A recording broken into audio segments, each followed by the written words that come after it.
स्वामी जी, संसार में अनेक मत पंथ संप्रदाय हैं और सबके अपने अपने तीर्थ स्थान हैं, होली प्लेसेस हैं और पवित्र स्थान है जहाँ पर जाना पुण्य माना गया है। और एक प्रकार से अतिशयोक्ति कर देते हैं तो वहाँ जाकर के पाप धुल जाते हैं, पाप माफ़ हो जाते हैं, ऐसी भी मान्यता मिलती है। तो सब संप्रदायों के अपने अपने तीर्थ हैं, हिंदुओं के, जैनों के, बौद्धों के और ईसाई मत वाले हो या क्रिश्चियन हो या अन्य संप्रदाय वाले, सबके अपने अपने तीर्थ हैं। तो इन तीर्थों में लोग जाते हैं और अनेक अच्छे बुरे अनुभवों को प्राप्त करते हैं। तो कृपया आप ये बताइएगा कि वास्तव में तीर्थ वैदिक दृष्टिकोण से, वैज्ञानिक दृष्टिकोण से कौन सा होता है? ठीक, देखिए तीर्थ किसे कहते हैं, इसकी परिभाषा स्वामी दयानंद आर्य उद्देश्य रत्नमाला में 20 नंबर के रत्न में बतलाते हैं कि जितने विद्याभ्यास, सुविचार, ईश्वर उपासना, धर्मानुष्ठान, सत्य का संग, ब्रह्मचर्य, जितेंद्रियता आदि उत्तम कर्म हैं, वे सब तीर्थ कहलाते हैं, क्योंकि इनके द्वारा जीव दुख सागर से तर सकता है। तो सार ये निकलता है कि जिन कार्यों के करने से या जहाँ पर जाने से व्यक्ति दुख से तर जाए उसका नाम तीर्थ है।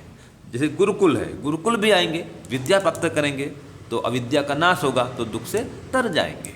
तो जहाँ पर विद्याभ्यास होता हो, जहाँ पर सत्संग होता हो, सत उपदेश होता हो, तो सत्य का संग होता हो, सज्जनों का संग मिलता हो, वो स्थान भी तीर्थ हैं और वो क्रियाकलाप भी तीर्थ हैं। जैसे ईश्वर की उपासना, इसको भी तीर्थ कहा गया है। यज्ञ का अनुष्ठान करना, ये भी एक तीर्थ है। तो जिनसे भी हम दुख से छूट सकते हैं उसका नाम तीर्थ। तो जो अपने मत संप्रदाय वाले हैं भिन्न भिन्न, अपने गुरुधाम को तीर्थ मानते हैं, उसमें यही कारण निहित है कि वहाँ जाएंगे, सत्संग करेंगे, गुरु जी की शिक्षा को धारण करेंगे तो दुख से तरेंगे। और केवल नदी में जाके स्नान कर दें और दुख से तर जाएं, ऐसा नहीं होता है। भीष्म पितामह महाभारत में यही बात बतलाते हैं कि केवल नदी में जाके स्नान करने से तीर्थ स्नान हो गया, ऐसा नहीं है। वहाँ तीर्थ में यात्रा कर लिए, ऐसा नहीं है। गुरु जी पास जाएंगे, पहले प्राचीन काल में क्या था, ऐसे स्थानों में सत्संग उपदेश हुआ करते थे, तो लोग वहाँ जाते थे, उनके कथाओं को, उपदेशों को सुनते थे, उसको जीवन में लाते थे, इसलिए उसका नाम तीर्थ हुआ। तो केवल जाके नदी में, गंगा जैसे है या कोई भी नदी में गए, डुबकी लगाए, चला आए, ये तीर्थ का स्नान नहीं होता है। तो विद्या प्राप्त करना, उपदेश ग्रहण करना और जीवन को निर्मल बनाना, ये तीर्थ का स्नान माना जाता है। तो तीर्थ माने क्या हो गया, जिन क्रियाओं से अथवा जिन स्थानों में जा करके हम अपनी अविद्या का नाश कर सकें और विद्या को प्राप्त कर सकें, उन स्थानों को और उन क्रियाओं को भी तीर्थ कहते हैं।